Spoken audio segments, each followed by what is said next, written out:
تو جب دیکھا تو اس کو مچھلی بھی ملی، اس کے ساتھ نیچے سے ہیرے، وہ موتی، وہ لولو، وہ مرجان، وہ جتنی بھی قیمتی چیزیں تھی وہ سب اس کے اندر جالے میں آ گئی. زمرود اور جتنے بھی قیمتی پتھر اور جواہرات وہ سب اس کے اندر سفر میں آ گئے. اس کو کتنے مزے ملے؟ چار طرح کے مزے ملے. یعنی سمندر کا سیر، پھر سمندر میں غوطہ لگانے کا سیر، پھر اس کے اندر شکار کر کے لانے کا سیر، پھر اس کے بعد مچھلی بھی کھانے کا، ساتھ ہی اسے اور کیا ملے؟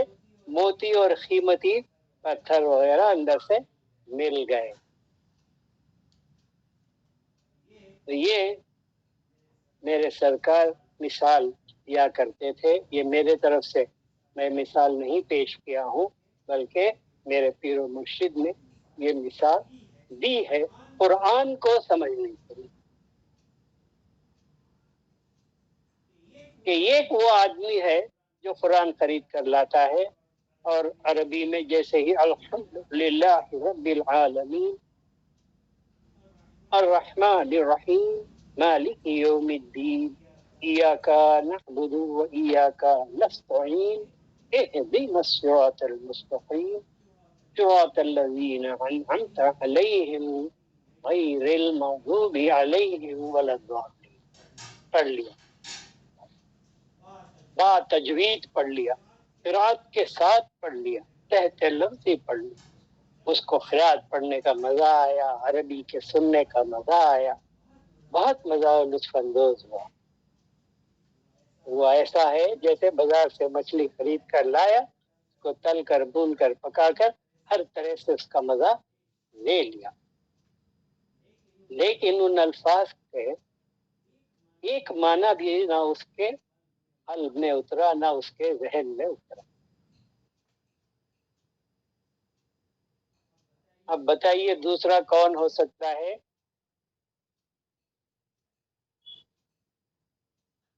تو دوسرا وہ ہے جو گیا، مولانا مجھے تحت لفظ ترجمے کا قرآن دے دیجئے، ترجمے کے ساتھ تحت لفظی ترجمہ چاہیے مجھے، فلاں کا تو امام کا دیجئے، یہ امام کا دیجئے.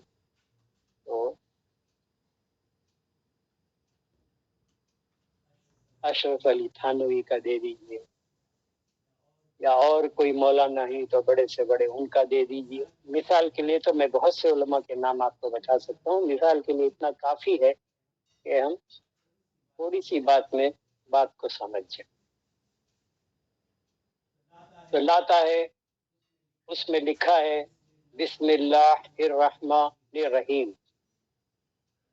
نیچے کیا لکھا ہے؟ شروع کرتا ہوں میں اللہ کے نام سے جو رحمان ہے رحیم ہے.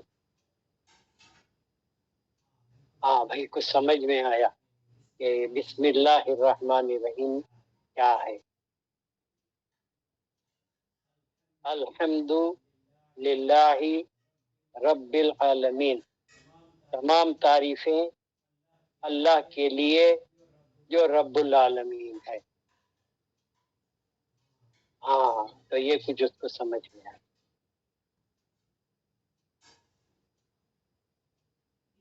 اسی طرح ایک ایک آیت کو پڑھ کر تحت لفظ جو ترجمہ ہے اس کو پڑھ کر سمجھتا ہے. اس کو یہ فہم نہیں ہے کہ جو وہ پڑھ رہا ہے وہ صحیح سمجھ رہا ہے. لیکن بسم اللہ الرحمن الرحیم میں جو بسم اللہ ہے اور الرحمن ہے اور رحیم ہے، اس میں نام اللہ کا ہے، رحمان ہے اور رحیم ہے، اور سامنے کس سے شروع ہو رہا ہے؟ بسم اللہ. تو یہاں اس کو کوئی نہ شک ہے، نہ گمان ہے، نہ زبان ہے، نہ اس کی پہچان ہے. تو اس میں شروع کہاں سے آ گیا؟ یہ لفظ شروع جو ہے اردو سے جو اس کے اندر ترجمے میں دیا گیا ہے وہ کہاں سے آیا ہے؟ شروع کے لفظ کے لیے اس میں کوئی عربی لفظ ہے ہی نہیں. وہ مطمئن ہو گیا کہ چلو مجھے اتنا تو سمجھ میں آ گیا، جو عربی میں تھا پہلے بولتا تھا تو سمجھ میں نہیں آتا تھا، اب اس کا معنی سمجھ میں آتا. تو یہ کون سے درجے کا ہے؟ پہلا جو ہے ناظرہ پڑھ کر ایسے ہی گزر گیا، دوسرا جو ہے تحت لفظی ترجمہ پڑھ کر سمجھ گیا کہ بس میں بھی قرآن جانتا ہوں. اب تیسرا وہ شخص ہے جو مدرسے میں عربی پڑھ رہا ہے، سیکھ رہا ہے، طالب العلم ہے عربی زبان کا. وہ عربی کے صرف و نحو کافی نہیں، مجھے اس میں بہت ساری باتیں سمجھنے کی، تو صرف و نحو پڑھتا ہے، عربی کا گرامر جانتا ہے، پھر وہ خود سے اس کا ترجمہ کرنے لگتا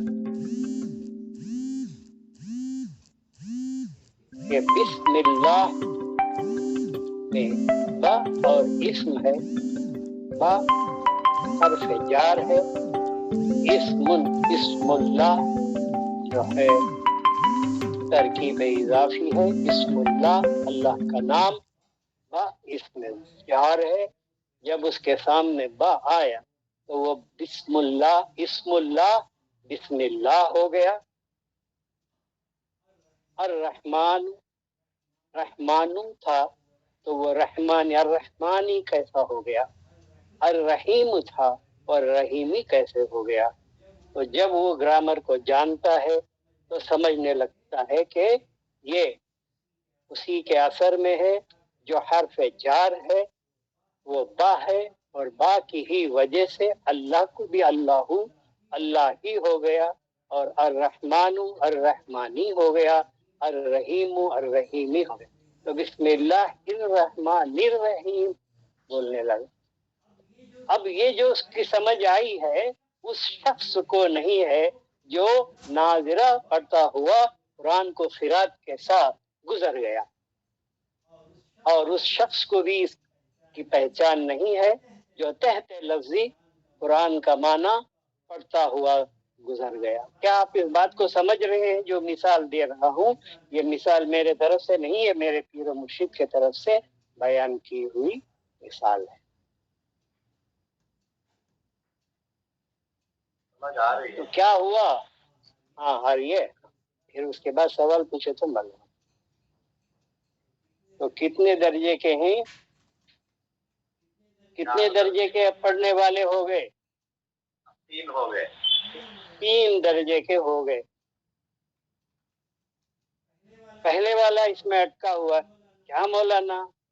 اور تجوید کے ساتھ نہیں پڑھ رہی، اب قرات کے ساتھ نہیں پڑھ رہی. قرات کے ساتھ پڑھے تو قرآن پڑھے سرکار صاحب. سمجھش نہیں ہے کہ تو کیا پڑھ رہا ہے. قرات سے پڑھا تو کیا، قرات نہیں سے پڑھا تو کیا، حلق سے نیچے وہ قرآن اترتا نہیں ہے. تو 3 کے بعد کس کا نمبر ہے؟ 4 کا. تو یہ کون ہے جو معنی خود سمجھ کر، زبان کو سمجھ کر، عربی کے زبان کو سمجھ کر قرآن کے قانون کے ساتھ عربی کو پڑھ رہا ہے؟ یہ کون ہے؟ عالم ہے. پہلا جو پڑھ رہا ہے وہ کون ہے؟ پہلا جو قرآن کو لایا اور ایسے ہی پڑھتا ہوا گزر گیا، تجوید کے ساتھ پڑھتا ہوا تحت، کون ہے وہ؟ عامی ہے، عام انسان. دوسرا وہ کون ہے جو قرات کے ساتھ تجوید کے ساتھ پڑھ رہا ہے؟ وہ دوسرا قاری ہے. حافظ جو ہے وہ بالکل ایسے ہی پڑھتا ہوا گزر گیا. قاری جو ہے وہ قرات کے ساتھ تجوید کے ساتھ پڑھتا ہوا. اب جو تیسرا شخص ہے وہ کون ہے؟ وہ عالم ہے. اس کا عالم ہے عربی زبان کا، وہ عالم ہے، قانون دان ہے. عربی کا قانون جانتا ہے، عالم کے درجے کو آیا۔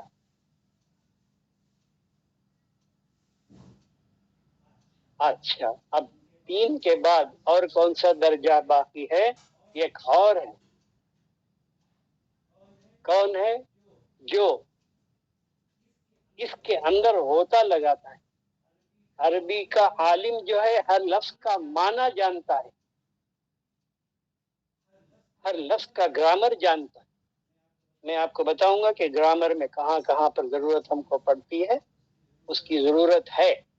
پھر اس کے اور اندر جا کر کے اس کے اور معنی تلاش کرنا، اس کے مفہوم تلاش کرنا، اس کے رموز تلاش کرنا۔ تو یہ کیا کر رہا ہے کہ اس کے گہرائیوں میں جا کر کے ایک ایک لفظ کو وہ چیر کر پھاڑ کر دیکھتا ہے۔ اس کو مفسر کہتے ہیں، فسر کے معنی پھاڑنا۔ وہ کیا کرتا ہے؟ اس کے رموز جاننا چاہتا ہے، اس کے اسرار جاننا چاہتا ہے، اس کا مفہوم جاننا چاہتا ہے، اس کا مقصد جاننا چاہتا ہے وہ۔ اور اس کے اندر ہوتے، جیسا کہ وہ سمندر کے اندر ہوتے لگاتا ہے، تو اس کو عربی پڑھنے کا بھی مزہ آیا، گرامر سے سمجھنے کا بھی مزہ آیا، اور رموز کے جاننے کا بھی مزہ آیا۔ اس کے ساتھ جو اسرار وہ لے کر آیا، وہ جو ہیں وہ قیمتی جواہرات، لولو مرجان، وہ جو بھی اس کے اندر سمندر کے موتی ہیں، ان موتیوں کو ہوتا لگا کر لے کر آیا۔ تو کیا ہے کہ اس قرآن کو سمجھنا کوئی آسان بات نہیں ہے، جب تک کہ ہم کو کوئی عادی سمجھانے والا نہ ملے تو اس میں ہم سمجھ نہیں پاتے۔ قرآن خود اللہ تبارک و تعالیٰ میں کہتا ہے کہ اسی قرآن سے یہدی بہ کثیرا ویضل بہ کثیرا، اسی قرآن سے اللہ تبارک و تعالیٰ کثیر بہت سو کو ہدایت کرتا ہے، وہ بہت سو کو گمراہ کرتا ہے۔ کون کرتا ہے؟ یہدی بہ، اسی سے اللہ تبارک و تعالیٰ اسی قرآن سے یہدی بہ کثیر کو ہدایت کرتا، وہ یہدی بہ کثیرا ویضل بہ کثیرا، اور بہت سو کو گمراہ کرتا۔ گمراہ کرنے والا بھی قرآن ہی ہے، ہدایت کرنے والا بھی قرآن ہی ہے۔ تو ہدایت میں چاہیے تو کیا چاہیے؟ اس کے لیے ہادی چاہیے، کہ بغیر ہادی کے یہ نہ کہنا کہ میں کتاب لے کر آ گیا، ترجمے کی کتاب لے کر آ گیا، معنی کا قرآن لے کر آ گیا، تفسیر کی کتابیں لے کر آ گیا اور پڑھ لیا۔ نہیں، اللہ جب تک میں ہدایت نہ کرے ہم اس سے ہدایت نہیں پا سکیں گے۔ تو قرآن جو ہے ایسا ہے، کلام ہے جو اللہ تبارک و تعالی نے وحی کے ذریعے ہمارے آقا و مولا رحمت للعالمین سرکار دو عالم صلی اللہ علیہ وسلم کے قلب مبارک پر نازل فرمائے بذریعے وحی۔ تو ہمیں ایمان لانا چاہیے اللہ پر، اللہ کے رسول پر، اللہ کے کلام پر، اور اللہ کے تمام فرشتوں۔ اس کے لانے والے کون ہیں؟ جبریل علیہ السلام ہے، جو آپ پر وحی لا کر پہنچایا کرتے تھے۔ تو یہ بیسک عقائد ہیں، ہمیں اس پر ایمان رکھنا چاہیے۔ اور یہ شرائط ایمان میں ہے کہ جب آ کر جبرائیل علیہ السلام نے سرکار سے مل ایمان اخبرنی عن الایمان، مجھے ایمان کے بارے میں بتائیے، تو آپ نے فرمایا ان تؤمن باللہ وملائکتہ وکتبہ ورسلہ والیوم الآخر والقدر خیرہ وشرہ من اللہ تعالی والبعث بعد الموت، او کما قال النبی صلی اللہ علیہ وسلم۔ تو ان باتوں پر ایمان لانا ضروری ہے۔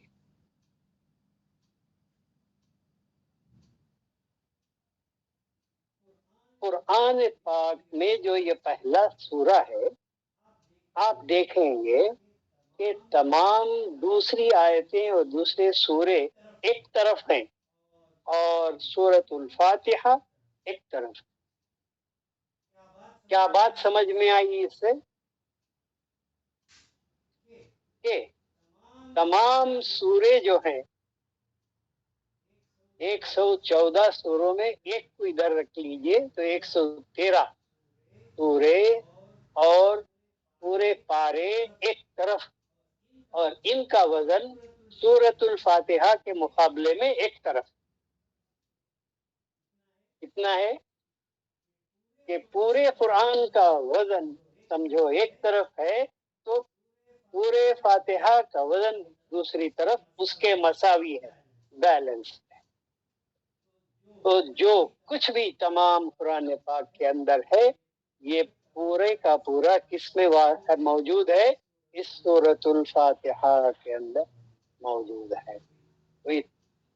تو ہم اس کو کیا کہتے ہیں کہ یہ سورۃ الفاتحہ ایک نام ہے، اور اس کے کئی اور نام ہیں جس کا میں نے آپ کو ایک اور نام بتایا، یہ سورۃ الشفا ہے، اور 7 مثانی ہے، اس میں 7 آیتیں ہیں۔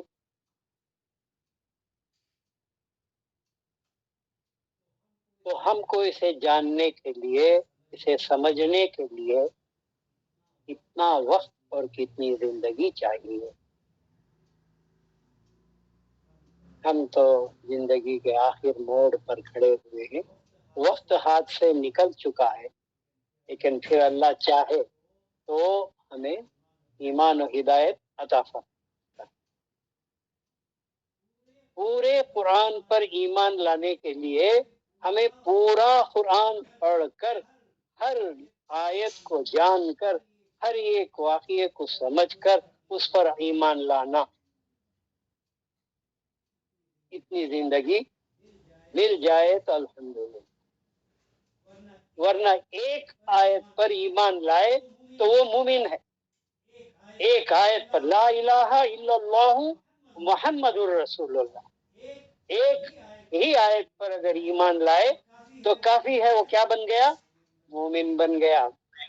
اور ایک آیت کا انکار کیا تو کیا بن گیا؟ کافر بن گیا۔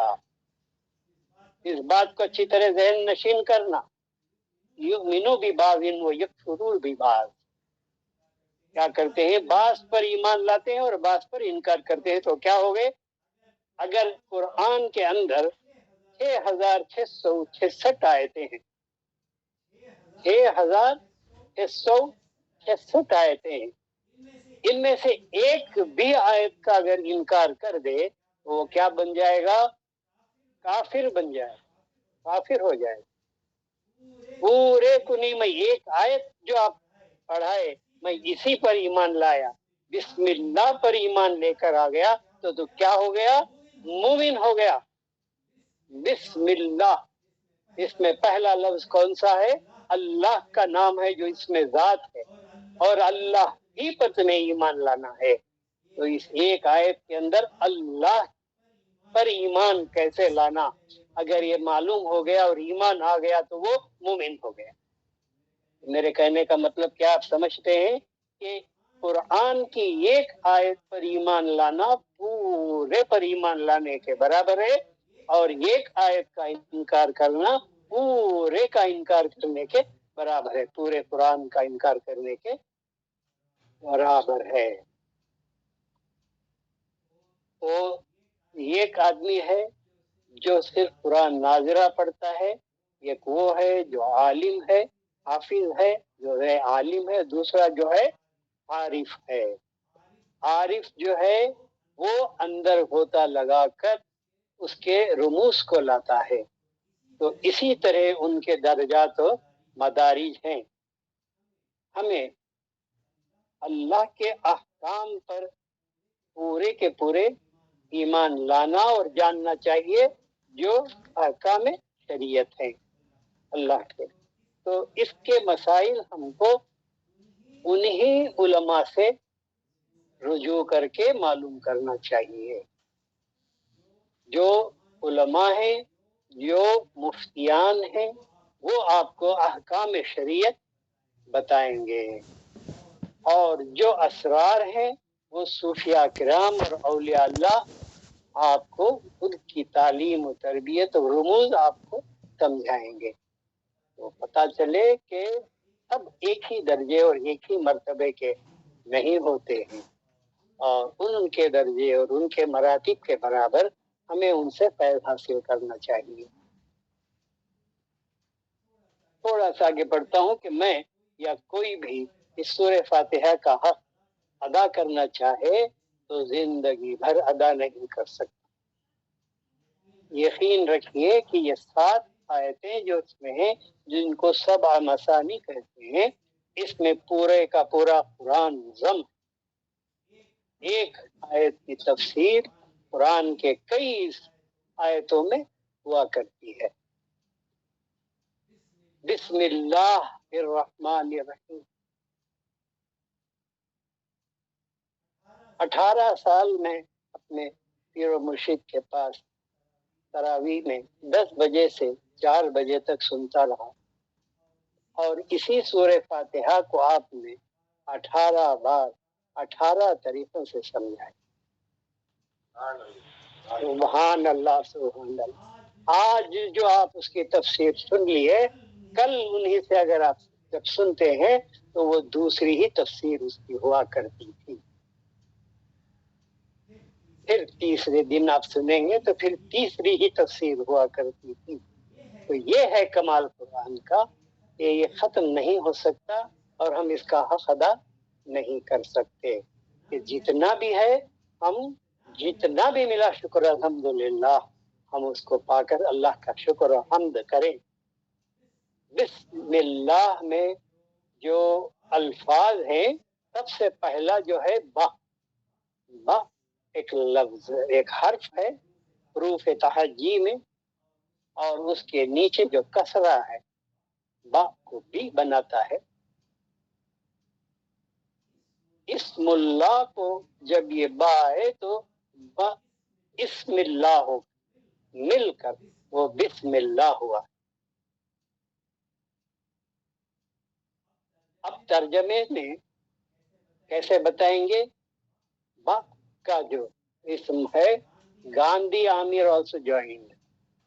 اچھا تم بولے، اچھا وہ تو حافظ ہے۔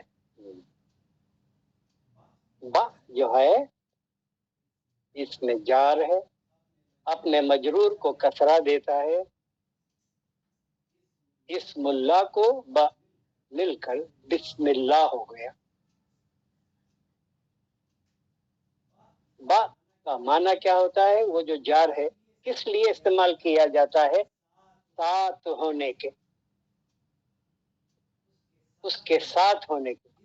اسم اللہ، اللہ کے اسم کے ساتھ، جب آپ کہنا چاہتے ہیں اللہ کے اسم کے ساتھ، اسم اللہ اللہ کا اسم،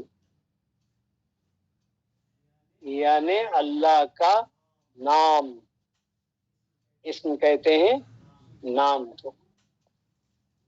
تو اسم اللہ کے معنی اللہ کا اسم، اللہ کا نام، اللہ کے نام کے ساتھ یہ کہنا ہے، تو اس کے سامنے ہم ایک حرف جار با لائیں گے، تو با اس کو کیا کرے گا؟ بسم اللہ بنا دے گا۔ یہ عربی کا گرامر ہے۔ تو اسم اللہ کیا بن گیا؟ با سامنے آنے سے بسم اللہ بن گیا۔ معنی کیا ہوا اس کا؟ اللہ کے نام کے ساتھ۔ الرحمن، الرحمن اس بسم اللہ کی وجہ سے وہ کنٹینیویشن ہے کہ اللہ کون ہے، کیسا ہے، اسی کے اثر میں آیا الرحمن الرحمانی بن گیا۔ بسم اللہ الرحمانی، الرحمانی، پھر وہ رحیم کے ساتھ ملتا ہے تو نررحیم، اور الرحیم نررحیمی ہوا۔ کس کی وجہ سے ہوا؟ جو سامنے با جو حرف سے جار آیا، تو اس کا پورا ملا کر کے اب ترجمہ کیا ہوا؟ اللہ کے نام سے جو رحمان ہے رحیم ہے، اللہ کے نام سے جو رحمان ہے رحیم ہے، اتنے ہی الفاظ اس کے اندر ہیں۔ میں آپ سے پوچھتا ہوں کہ بتاؤ اس کے اندر شروع کرتا ہوں کا لفظ کہاں ہے؟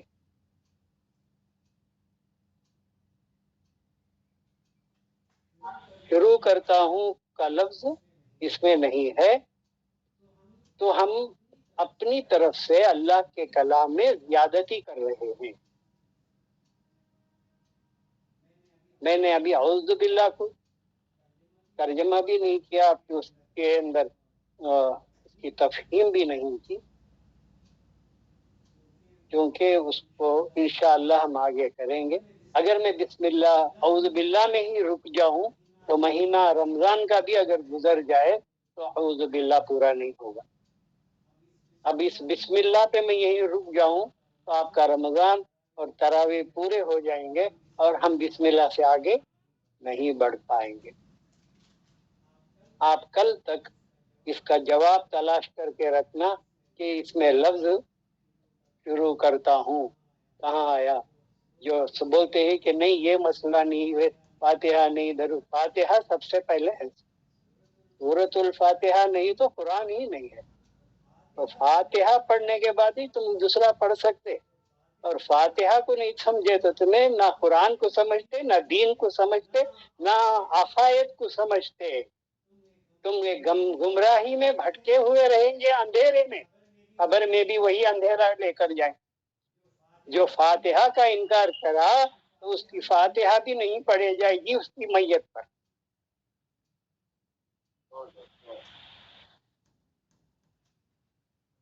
تو سب سے پہلے سورۃ الفاتحہ کی اوپر جو لکھی ہوئی آیت ہے بسم اللہ الرحمن الرحیم، اس میں جو میں نے ترجمہ کیا ہے، پورے علماء کے پاس جا کر پوچھو کہ حضرت بتاؤ یہ اگر ایسا ہے تو کیا یہ جو گرامر بولتے ہیں یہ صحیح بول رہے ہیں یا غلط بول رہے ہیں، یا اس میں شروع کرتا ہوں کا لفظ کہاں پر ہے؟ تو اتنے ترجموں میں جو بسم اللہ کو شروع کرتا ہوں میں جو لکھا ہوا ہے، کہ آپ نے گھر سے لا کر ڈال لیا، کیا پیسہ دے کے ڈلا لیا، کیا اپنے من گھڑت عقائد پر ڈال لیے، کہاں سے لے کر آ گئے یہ لفظ؟ شروع کرتا ہوں تو اس میں نہیں ہے۔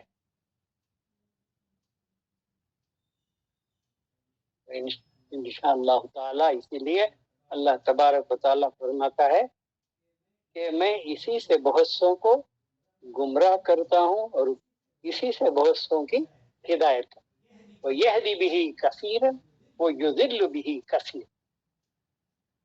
تو کافر جو منکرین سورہ فاتحہ ہیں، ان کو جب تک کہ بسم اللہ کی سمجھ نہیں آئی وہ سورہ فاتحہ کی کیا سمجھیں گے؟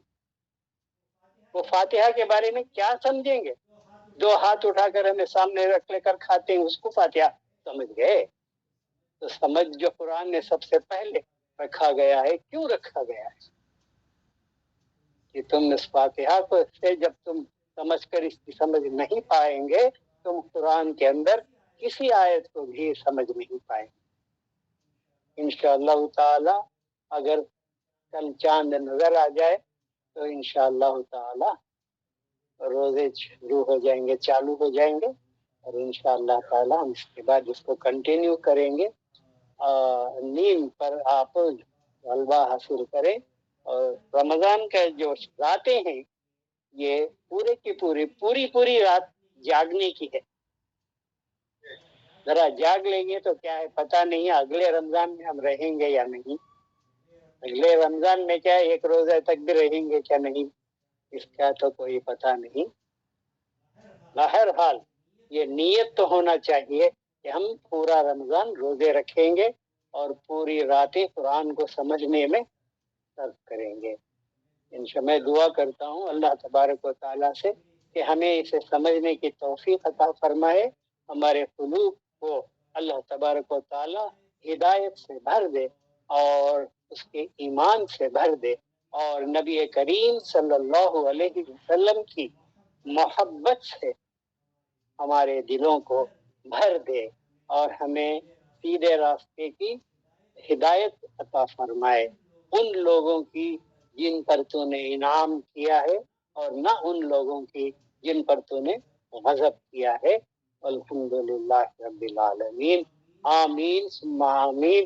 صدق اللہ المولانا العظیم وصدق رسول النبی الکریم۔ ان اللہ وملائکتہ یصلون علی النبی یا ایھا الذین آمنوا صلوا علیہ وسلموا تسلیما۔ اللهم صل على سيدنا محمد وعلى آل سيدنا محمد وبارك وسلم۔ اللهم صل على سيدنا محمد وعلى آل سيدنا محمد وبارك وسلم۔ اللهم صل على سيدنا محمد وعلى آل سيدنا محمد وبارك وسلم۔ سبحان ربك رب العزة عما يصفون وسلام على المرسلين والحمد لله رب العالمين۔